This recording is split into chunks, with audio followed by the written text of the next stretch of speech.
अभी हम लोग स्टार्ट करने जा रहे हैं लिमिटिंग रिएजेंट का एक कॉन्सेप्ट है।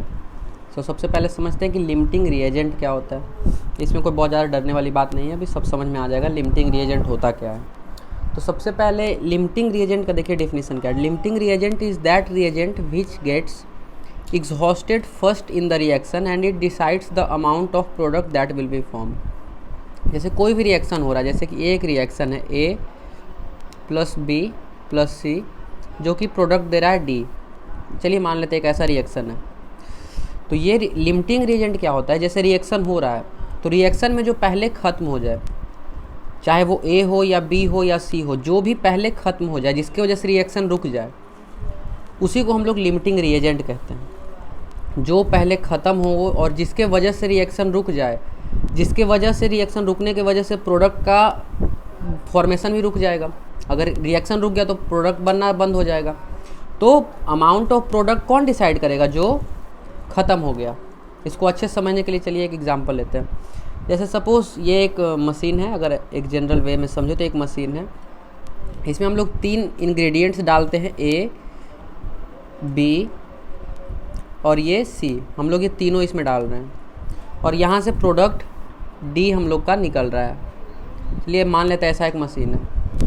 तो मशीन तब तक ही चलेगा ना जब तक तीनों इसमें जाते रहेगा। अगर कोई भी एक रुक गया तो ये मशीन चलना बंद हो जाएगा, ठीक है ना। तो अगर A भी रुक गया या B ख़त्म हो गया या C ख़त्म हो गया, तीनों में से कोई भी ख़त्म हो गया तो ये रिएक्शन बंद हो जाएगा। तो ये प्रोडक्ट का जो फॉर्मेशन है, ये जो D का फॉर्मेशन है, ये रुक जाएगा, है ना। जैसे कि एक आपको एग्जांपल लेते हैं, सपोज़ कि कपड़ा का फैक्ट्री है। तो कपड़ा का फैक्ट्री में एक रूम में बन रहा है, धागा से कपड़ा बनाया जा रहा है। ये जो रूम है इसमें धागा से कपड़ा बनाया जा रहा है और ये दूसरे रूम में कपड़े पे मतलब प्रिंटिंग का काम होता है। यहाँ पे प्रिंटिंग होता है और यहाँ पे निटिंग होता है। निटिंग मतलब बुनाई जिसको कहते हैं। यहाँ पे निटिंग हो रहा है, यहाँ पे प्रिंटिंग हो रहा है। तो अगर कपड़ा हम लोग को चाहिए, यहाँ पे ये क्लॉथ है, ये क्लॉथ है। अगर हमको कपड़ा चाहिए तो दोनों चलना चाहिए ना। अगर ये रुक गया या ये भी रुक गया, दोनों में से कोई भी रुक गया, जैसे कि सपोज़ कि ये 1 घंटे में 100 कपड़ा बनाता है, मतलब कि 100 निटिंग करता है 100 पीस का, और ये 1 मिनट में 50 प्रिंट कर पाता है।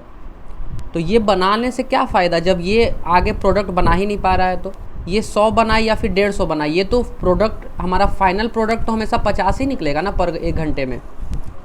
तो इसी तरीके का लिमिटिंग रिएजेंट का ये कॉन्सेप्ट है। जो स्लो है, जो कि मतलब कम है, वही डिसाइड करेगा ना कि प्रोडक्ट कितना बन रहा है। अब दूसरा भी ले सकते हैं, जैसे सपोज़ ये अगर 50 पीस पर आवर नीटिंग कर रहा है और ये 100 प्रिंट कर सकता है, तो जब इसको 100 मिलेगा ही नहीं तो ये प्रिंट कहाँ से 100 कर पाएगा। ये प्रिंट तो 50 ही कर पाएगा ना जितना इसको मिल रहा है हर घंटे।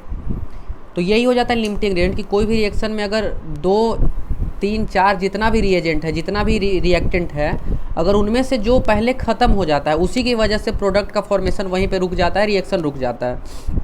तो जो पहले ख़त्म हो जाएगा उसी को हम लोग लिमिटिंग रिएजेंट कहते हैं, जो कि प्रोडक्ट का फॉर्मेशन को लिमिट कर देता है, मतलब रोक देता है। उसी की वजह से प्रोडक्ट कितना फॉर्म होगा ये डिसाइड होता है। तो लिमिटिंग रिएजेंट उसी को कहते हैं। अगर इसको अच्छे समझना है, आप इस बार ये कॉन्सेप्ट को अच्छे समझ लीजिए कि यहाँ पे ABC 3 टाइप का प्रोडक्ट रिएजेंट इसमें हम लोग डाल रहे हैं मशीन में। यहाँ से प्रोडक्ट निकल रहा है। अगर इनमें से कोई एक भी ख़त्म हो जाए, एक भी ख़त्म हो जाएगा तो ये रिएक्शन रुक जाएगा, ये प्रोडक्ट बनना रुक जाएगा। तो अगर प्रोडक्ट बनना रुक गया तो यानी क्या कह सकते हैं कि जो कम है, जो ख़त्म हो रहा है, वही डिसाइड कर रहा है ना कि प्रोडक्ट कितना बनेगा। वो जैसे ही ख़त्म हुआ प्रोडक्ट बनना बंद हो गया, यानी कि अब उसी के आधार पे प्रोडक्ट हम लोग डिसाइड कर सकते हैं, लिमिटिंग रिएजेंट के आधार पे कि कितना प्रोडक्ट बनेगा। हमारे पास बाकी B और C कितना भी हो, B और C सपोज़ इनफाइनाइट हो, बहुत ज़्यादा हो, कभी ख़त्म नहीं हो, लेकिन हमारे पास एक ख़त्म हो गया तो हम लोग नहीं बना सकते हैं आगे। तो जो लिमिटिंग रिएजेंट है डिसाइड करता है कि प्रोडक्ट कितना बनेगा। इसको चलिए अच्छे समझने के लिए एक क्वेश्चन लेके कर लेते हैं।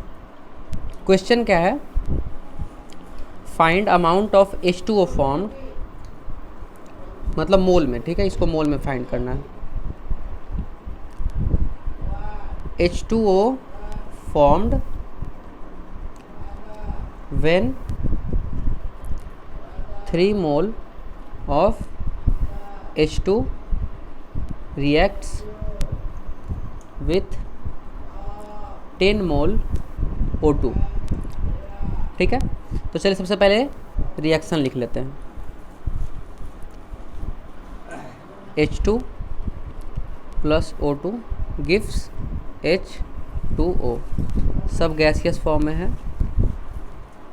सबसे पहले हमारा क्या काम होता है, बैलेंस करना। सबसे पहले इक्वेशन बैलेंस करते हैं। ऑक्सीजन बैलेंस नहीं है, ऑक्सीजन को यहाँ पे 2 से मल्टीप्लाई करेंगे। अभी ऑक्सीजन बैलेंस हो गया, हाइड्रोजन बैलेंस नहीं है, तो हाइड्रोजन को बैलेंस करने के लिए इधर 2 से मल्टीप्लाई कर दिए, अब हो गया ये बैलेंस। इधर भी 4 हाइड्रोजन, इधर भी 4 हाइड्रोजन, इधर भी 2 ऑक्सीजन, इधर भी 2 ऑक्सीजन। मैंने आपको पिछले क्लास में बैलेंस करना सिखाया था, कैसे बैलेंस होता है। तो चलिए यहाँ पे हो गया बैलेंसिंग का काम। अब हमको यहाँ क्या पता चला है कि 2 मोल H2 रिएक्ट करेगा 1 मोल O2 से, यानी कि 2 मोल H2 को चाहिए 1 मोल O2। हमारे पास कितना है, 3 मोल H2 है और 10 मोल O2 है।